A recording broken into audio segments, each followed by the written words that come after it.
These honey drippers are still front on us. Show 'em that we can do this, cause we always do this. Yeah, boy! Bass! How low can you go? So the album I'm going to be talking about today is Public Enemy's It Takes a Nation of Millions to Hold Us Back. It came out June of 1988, and they were basically the first group and also one of the most influential albums to kind of create the scope of political rap and hardcore rap. Not only with the lyrical content, but also with kind of how the production values in it were so different from hip hop at the time. We had kind of an avant-garde sound of hip-hop being formed, and also the collision between taking hip-hop and including heavy rock samples from likes of Bowie and Slayer, Queen, also of course the James Brown samples that majority of hip-hop albums have. The members that made up Public Enemy include Chuck D, Flavor Flav, Professor Griff, and Terminator X. Chuck D was the lead in rapping, and Flavor Flav, he's kind of like the face of the group. Professor Griff was more of the vocals, and Terminator X is who really curated and created and produced the sounds of Public Enemy and the album itself. I'm not really here to talk about the members, more just about what the album is and what it means, the themes of it.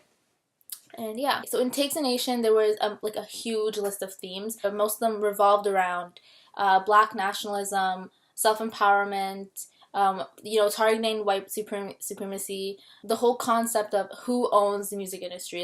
Is it the industry, labels out in the industry, or is it the artist, especially Public Enemy is specifically speaking about black artists who create the genres, who owns music. And then there was the whole theme of artists selling out to commercialism. When it came out, it didn't just come out and it was popular only in hip-hop fans. It was popular towards rock fans as well, only because the sound was so different from what people depicted hip-hop to be at the time. Hip-hop wasn't that popular, but this really kind of catapulted it into it becoming an actual genre that people would recognize. And this is before the golden age of hip-hop with 90s and Dr. Dre and all that. This is before all of that. So when it came out, it wasn't just something for hip-hop fans, since it geared a lot of fans that came from rock. And if you look at the credentials of the album itself, it's actually listed with the 100 greatest albums of all time, not just hip-hop, but it's among the list of a bunch of other rock albums, only because it really it was influential in what it had done at the time that it came out. There was a nationwide epidemic in America, dealing with institutionalized racism and police brutality,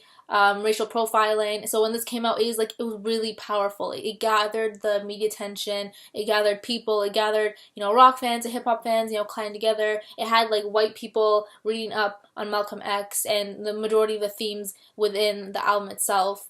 It really brought people's attention towards a lot of the important matters going on that should be focused on in America in terms of social activism and etc. That's all I have to say about Public Enemy.